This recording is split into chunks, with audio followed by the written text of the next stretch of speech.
সকল দর্শক বন্ধুদেরকে অনেক অনেক স্বাগত জানিয়ে শুরু করছি আজকে সৌভাগ্যের সূচনা অনুষ্ঠান। সৌভাগ্য, আমি আপনি প্রত্যেকেই কিন্তু চাইছি আমাদের জীবনে সাকসেস আসুক, কারণ আমি আপনি প্রত্যেকেই কিন্তু সাকসেসের জন্য অনবরত লড়াইটা চালিয়ে যাচ্ছি। এমন বহু মানুষ রয়েছেন যে বহু কষ্ট করছেন এবং বহু জায়গায় ঘুরছেন, কিন্তু আলটিমেটলি আপনাদের জীবনে সেই সাকসেসটা আসছে না। এমন সময় হচ্ছে যে আপনাদের হওয়া কাজ হয়তো নষ্ট হয়ে যাচ্ছে, কিংবা আপনি জানেন যে আপনি সেই কাজটাতে 100% সাকসেস পাবেন, কিন্তু আলটিমেটলি সেই কাজটা আপনার হয়ে উঠছে না। তখন কিন্তু আমরা সত্যি সত্যি ভীষণ মানসিকভাবে ভেঙে পড়ি যে কেন আমাদের হওয়া কাজটা হচ্ছে না, কিংবা আমরা জানি যে এই কাজটা আমরা সাফল্য পাবোই, সেই সাফল্যের ভাগীদার অন্য কেউ হয়ে যাচ্ছে। কেন ভাবছেন? কি কারণে ভাবছেন? এবং কেনই বা হচ্ছে আমাদের জীবনে এই রকম বিপর্যয়? আমরা কিন্তু কেউ জানি না, কিন্তু যিনি খুব সুন্দরভাবে প্রেডিকশনের মধ্যে দিয়ে আমাদের বলে দিতে পারেন কেন বারবার আমরা সাকসেসের দোরগোড়ায় গিয়েও একদম ফেলিওর হয়ে যাচ্ছি, কেন একদম সাফল্যের চূড়ায় পৌঁছে গিয়েও আবার সেই তলানিতে নেমে আসছি, কেন আসছি। যিনি এই সুন্দর কথাগুলো আমাদের সামনে উপস্থাপন করতে পারেন তিনি হচ্ছেন মাতৃসাধক তন্ত্রজ্যোতিষ বিমল মুখার্জি। আজকের অনুষ্ঠানে আরো একবার আমরা স্বাগত জানিয়ে নেব মাতৃসাধক তন্ত্রজ্যোতিষ বিমল মুখার্জি। দাদা, অনেক স্বাগত আপনাকে আজকের এই অনুষ্ঠানে। ওম ত্র্যম্বকং যজামহে সুগন্ধিম পুষ্টিবর্ধনম উর্বারকমিব বন্দনামিত্তোর্বক্ষ্যমামৃতা। নমস্কার দর্শক বন্ধুরা। হ্যাঁ, বলো দাদা, আজকে দিনে দাঁড়িয়ে আমরা কিন্তু প্রত্যেকটা মানুষই চাইছে আমাদের জীবনে একটু সাকসেস আসুক, জীবনটা একটু ভালো করে আমরা গুছিয়ে গড়ে তুলতে পারি, এবং তার জন্য কিন্তু এমন অনেক মানুষ রয়েছেন যারা বহু কষ্ট করছেন, কিন্তু আলটিমেটলি জায়গায় গিয়ে তাদের এই কষ্টের সাফল্যটা তারা কিন্তু পাচ্ছেন না। কোনো না কোনো জায়গায় গিয়ে কিন্তু সেই আবার ফেলিওরের মুখটাই তাদেরকে দেখতে হচ্ছে। মানে কেন এই ফেলিওরের মুখটা বারবার একটা মানুষকে দেখতে হচ্ছে, যদি এটা একটু দর্শকদেরকে জানান।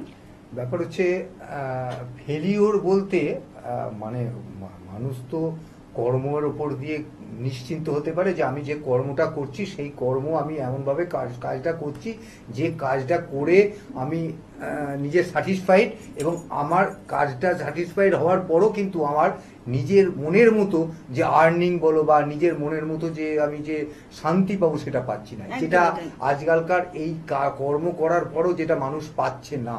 এটাই হচ্ছে তোমার অ্যাকচুয়ালি প্রশ্ন। একদমই তাই দাদা, মানে প্রত্যেকটা মানুষই কষ্ট করছে যে আমি জানি যে আমি ওই জিনিসটা পাবো, কিন্তু সেই মুহূর্তেই মনে হচ্ছে অন্য কেউ সেই সাকসেসটা পেয়ে যাচ্ছে, কিংবা সেই সাকসেসটা তার জন্য আর হচ্ছে না আর কি।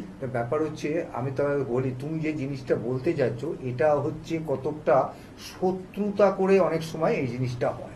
শত্রুতা বলতে শত্রু কিন্তু মানে একটা শত্রু আছে তোমার সামনে ঘুরছে, ঠিক আছে, তুমি তাকে খুব কাছের লোক বা আপন ভাবে মেনে নিচ্ছ, ঠিক আছে, নিয়েছো, কিন্তু সে ভেতরে ভেতরে তোমার সঙ্গে শত্রুতা করে তোমার ব্যবসা বলো, তোমার কর্মের ক্ষেত্রে বলো, বা তোমার যেসব জায়গায় ওর আধিপত্য আছে সেই সব জায়গাগুলোতে কিন্তু ও অনেকটা তোমাকে অশান্তি সৃষ্টি করে দিচ্ছে, যেটা তুমি বুঝতে পারছো, ঠিক আছে। এইটা একটা কিন্তু হয়, ঠিক আছে। আর একটা হয় যেটা ধরো কারো শত্রুতা হচ্ছে যে একটা আমার সঙ্গে কারোর সঙ্গে একটা মতবিরোধ হলো, মনোমালিন্য হলো, সে আমাকে বললো তোকে দেখে নেবো, তোকে এই করব, তোকে এই ইয়ে করবো, বা সে ডাইরেক্ট আমাকে একটা শত্রুতার সৃষ্টি হলো, এইরকম একটা। কিন্তু সেই যে জিনিসটা হলো এটার থেকেও মারাত্মক হলো যে আমার সাথে মিশে আছে, আমার ফ্যামিলির সঙ্গে মিশে আছে, আমার পুরো আত্মকেন্দ্রিক হয়ে পড়ে আছে, কিন্তু আমার ক্ষতি করে যাচ্ছে, তাকে চেনাটা কিন্তু খুব মুশকিল হয়ে যায়, ঠিক আছে। এই জিনিসগুলোর জন্য কিন্তু আজকে আমাদের এই যে আমি ব্যবসা করছি, আমাদের ব্যবসা হয়তো অনেকটা ভালো ছিল, হঠাৎই দেখছি আমার ব্যবসাটা একদম আস্তে আস্তে আস্তে। দাদা, এই ধরনের আত্মকেন্দ্রিক শত্রু চেনার কি কোনো রকম উপায় রয়েছে মানুষের কাছে? দু রকমের যে শত্রুর কথা বললাম, দু রকমের। হ্যাঁ, যে ওই যে যারা আমার সঙ্গে একদম আঙ্গাঙ্গি ভাবে লেগে আছে, আমার একদম আমার পরিবারের সঙ্গে জড়িত আছে, সে আমার ভালো করছে এরম দেখিয়ে যারা শত্রুতা করছে, ঠিক আছে, ভেতরে ভেতরে করছে, তাদের কিন্তু বোঝাটা খুব মুশকিল আছে, ঠিক আছে। এর জন্যই কিন্তু দরকার ওই কোনো একটা তান্ত্রিকের সঙ্গে বা কোনো একটা জ্যোতিষের সঙ্গে মানে একটু এই বিষয় নিয়ে আলোচনার দরকার হয়।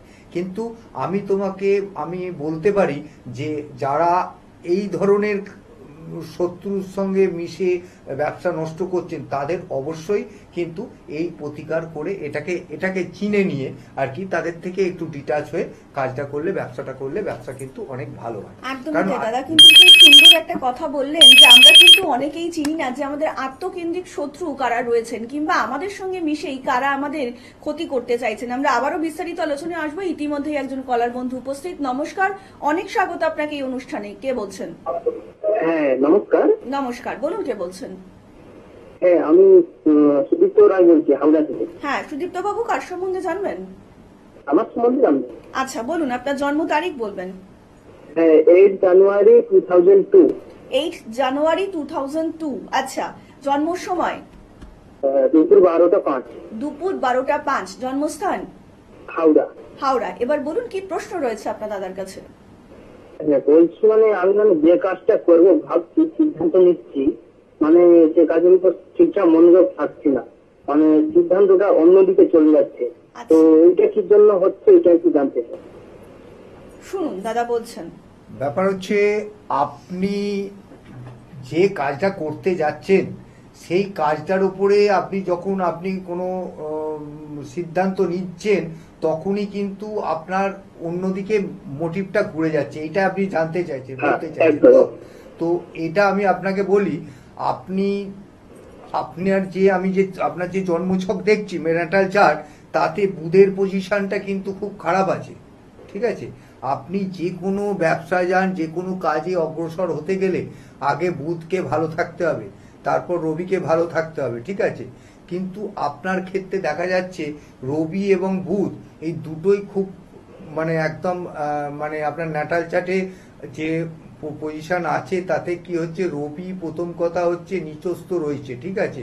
তুলার ঘরে বসে রয়েছে রবি, সেখানে ও নিচস্থ রয়েছে। আর বুধ যেখানে বসে আছে সেখানে বুধের একমাত্র যে শত্রু, সেই শত্রুর ঘরে বসে আছে, ঠিক আছে? সেই শত্রুর ঘরে বসে থাকার জন্য সে বুধের যে অ্যাক্টিভিটিটা আছে সেটা কিন্তু বুধ করতে পারছে না। সুতরাং আপনি টোটালটাই ব্যাপারটা, এবং যেখানে বসে চন্দ্রের সঙ্গে বুধ বসে আছে, এবং সেই জন্যই কিন্তু আপনার ওই মানসিক দিক দিয়ে আপনি তৈরি হতে পারছেন না, আপনি আজকে যেটা চিন্তা করছেন সেই চিন্তাটা কিন্তু আপনার চিন্তার জায়গায় থেকে যাচ্ছে।